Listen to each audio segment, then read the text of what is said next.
Israel's Prime Minister is promising to increase attacks in Gaza as he tries to pressure Hamas into releasing the remaining Israeli hostages held in the war-ravaged Strip. Over the weekend, Hamas has signalled it was ready to release more of the captives if the ceasefire resumed. Middle East correspondent Matthew Doran is in Jerusalem. As the Muslim holy month of Ramadan draws to a close, the usually joyous festival of Eid is once again overshadowed by war in Gaza.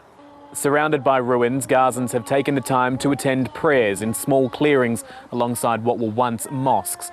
The bright colours of prayer mats in sharp contrast with the brown, beige and grey of the rubble around worshippers.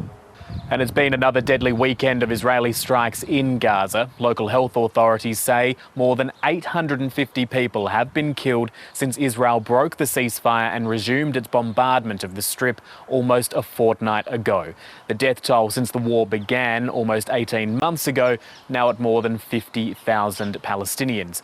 Israel's Prime Minister Benjamin Netanyahu says the pressure at the moment is working with regards to Hamas. Last night, the cabinet convened and decided to intensify the pressure, which was already high, in order to further crush Hamas and create the best possible conditions for the release of our hostages. Those comments coming just hours after Hamas confirmed to mediators Egypt and Qatar that it was prepared to accept a proposal to release 5 living Israeli hostages in exchange for the resumption of the ceasefire. That is something which Israel has countered, and Benjamin Netanyahu says Hamas must lay down its weapons if it wants to see the fighting end. That's a position which the group says is a red line for it, one it will not cross. The response to Israel's strikes in Gaza is being heard almost daily. Warning sirens ringing out across central Israel with yet another missile launched by Houthi rebels at Israel in solidarity with Hamas and the people of Gaza.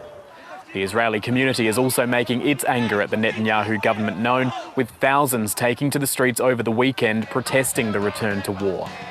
Some of the most influential voices here are those of former Israeli hostages calling on the Netanyahu government to show restraint. Those calls seemingly falling on deaf ears.